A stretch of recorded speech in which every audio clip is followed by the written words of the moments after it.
Yuk kita intip yuk.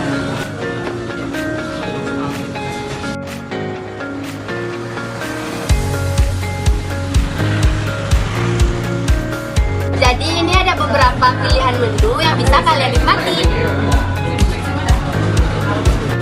Oh iya guys, di sini sembari kalian menunggu makanan datang, kalian juga bisa loh main bersama teman-teman karena disediakan mainan.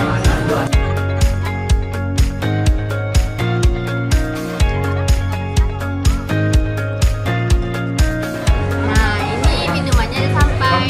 Ini teh hijau. Ini menu yang bisa kalian nikmati. Oh, yang biasa.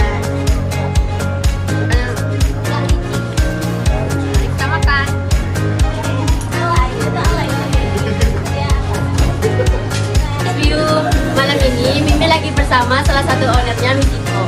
Bang, boleh perkenalkan diri terlebih dahulu? Oke, perkenalkan nama saya Ajihan Lutfi. Dulu saya juga mahasiswa di Universitas Saleh, jurusan Teknik Mesin. Bang, boleh tanya-tanya dikit?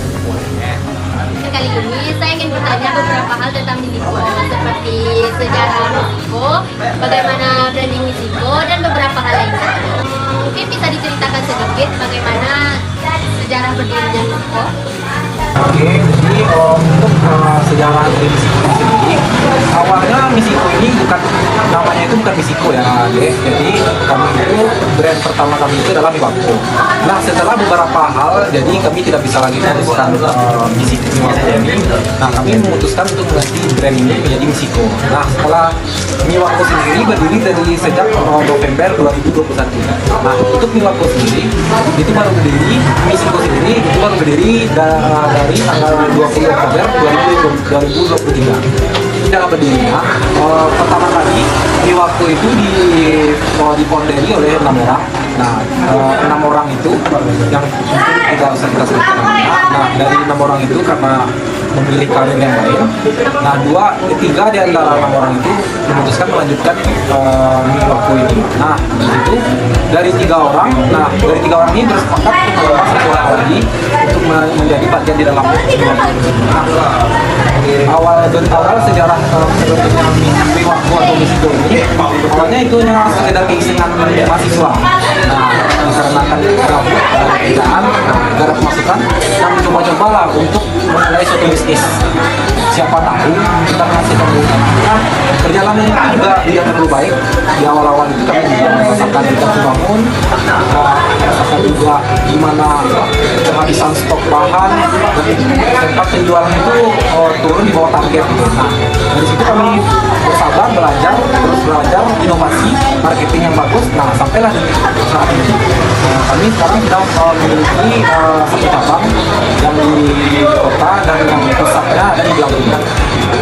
Misiko ini bukanya dari jam berapa sampai jam berapa ya, Kak?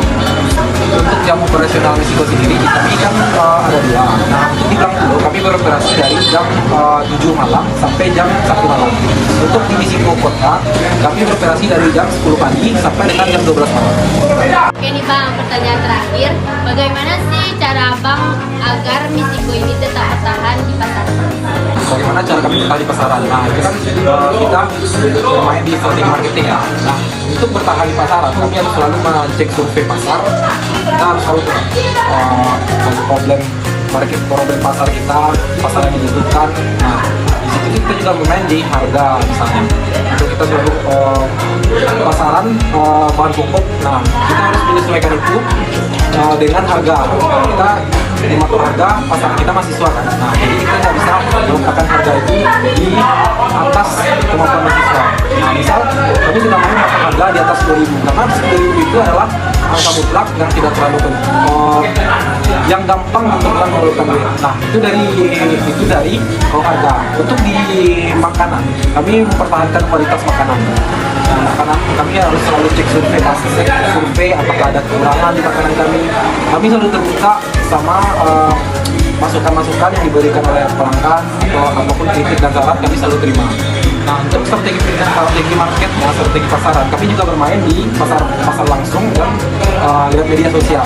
Kalau langsung kami biasanya lewat brosur, mulut ke mulut, atau kami lebih berbaur sama pelanggan biar dari karena dalam perdagangan itu kan bukan cuma menjual barang kan, kita juga menjual brandingan badan diri kita. Kalau kita disukai sama orang, justru otomatis orang akan senang sama kita, justru karena itu dia mau membeli makanan kita. Nah, itu strategi langsung. Kalau strategi di sosial media atau apapun, kami lebih ke seperti flyer. Nah, kami harus ada di Instagram, kami lebih bermain di Instagram dan WhatsApp. TikTok kami belum sanggup mengurus TikTok karena algoritma TikTok itu lebih rumit dibandingkan Instagram. Nah, di Instagram ini kami lebih fokus pada kebutuhan personalnya, ataupun kami apa ya, kalau bahasanya kayak podcast itu, kami memakai pesan bergilir gitu. Ini DM personal, DM pribadi orang-orang itu buat melanjutin pesan-pesan itu. Itu aja sih kurang lebih secara singkat.